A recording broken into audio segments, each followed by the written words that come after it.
this is GloZell. Is you okay? Is you good? Because I wanted to know. Okay.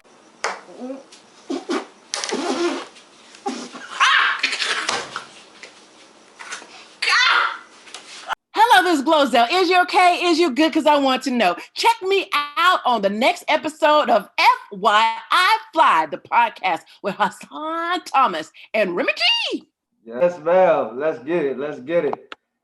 What's up, my fly folks out there? How y'all doing? I hope y'all doing all right. And today we are speaking with a very special guest. She has over 1 billion combined views on social media, been in movies like Trolls, Ralph Breaks the Internet, Beauty and the Beast, and many more. Please welcome actress, social media influencer, and the queen of YouTube, Miss GloZell Green. How you doing? How you doing, queen? Hello, this is GloZell. Is you okay? Is you good? Because I want to know. Thank you so much for having me. Yes, ma'am. Yes, ma'am. We're so happy to have you here. So before we jump into our interview, I want to ask you a few icebreaker questions. You ready? Okay. Let's do it. Let's do it. Let's do it. Since you are the OG social media influencer, I definitely have to, run some questions by you. So for any inspiring influencers listening today, what is the magic number of subscribers or followers we need to be aiming for so we can get paid?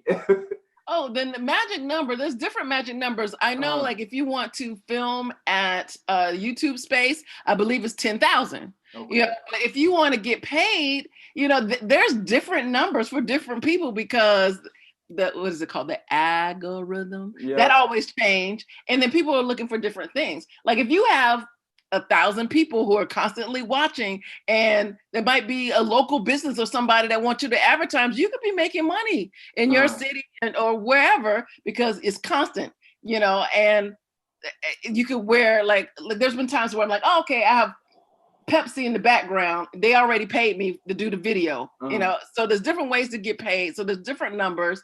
I would say you're going to shoot for the highest that you can, obviously, but you want to at least have 10,000, I think is a good, but I won't even get caught on the number because I'm telling you, there's people like, what? You get 1,000 people watching every time. Yeah.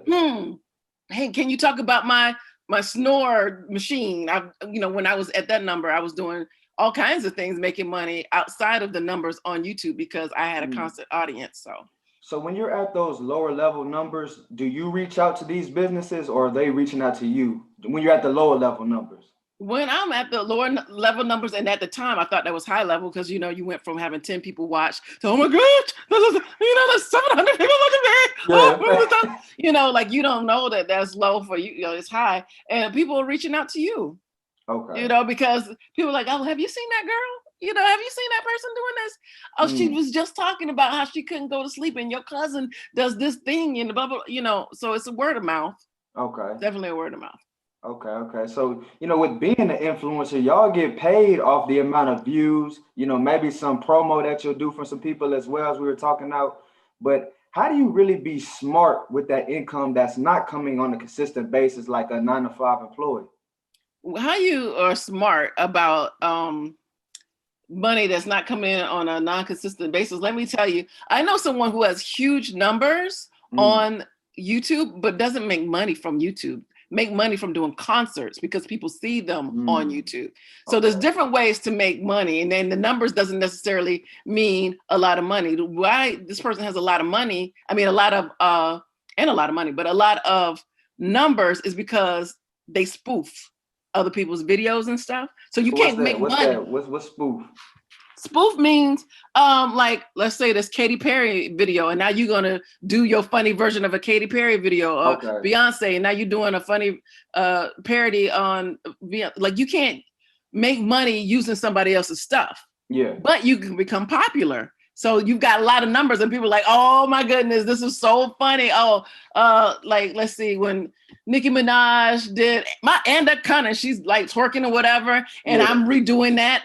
It made huge numbers. I didn't make money off of that, but that's like over 1 million hits. But now I can go, hey, I'm having a concert here, or hey, I'm doing a meet and greet, or hey, here's my t-shirts.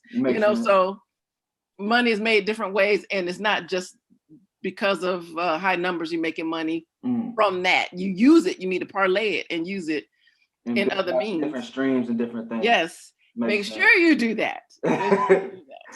So let's talk about your personal finances real quick. Sure. Let's touch on that. You're just gonna go there Yeah, already? we Oh my go. gosh. Oh yeah, it's FYI FLI, but we don't waste no time. No time. Oh my goodness. Okay, go ahead. So, have you always been good with your finances, or was there a moment in your life where you were like, okay, it's time to get right? Okay, I'm in that time right now. I've never been good with finances. I'm definitely a person that's like, we have it, let's spend it. Let's enjoy it. Let's enjoy our life.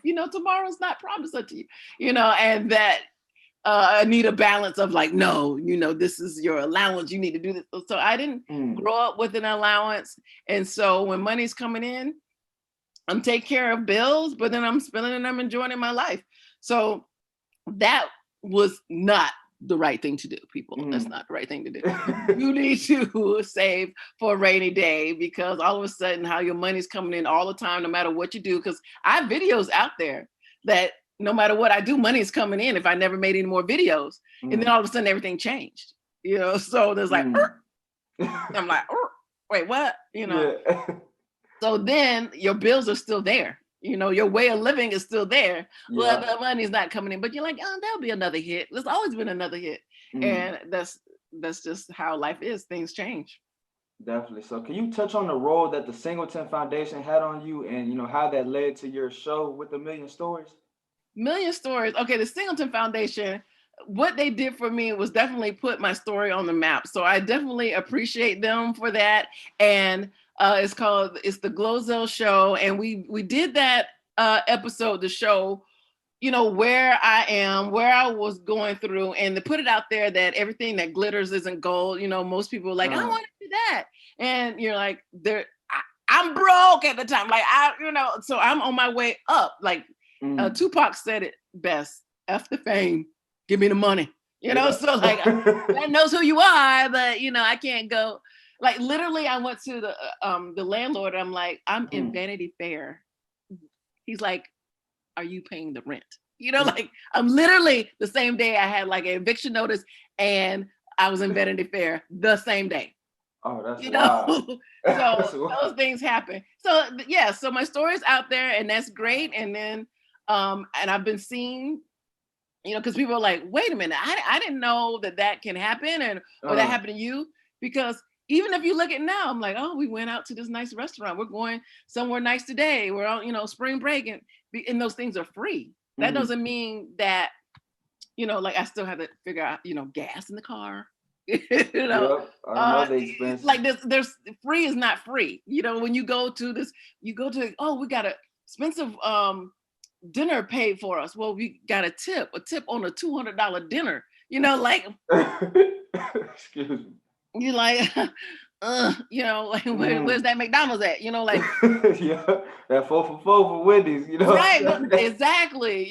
So you go because these things are free, and it's like, but it's not free, because you're like parking 8 miles away because you don't want to valet for $30. Yeah. For the free meal that you got a tip on a 200, like, So, yeah, so all those different things, factor into the finances overall, the overall picture of your finances. So back to financial freedom.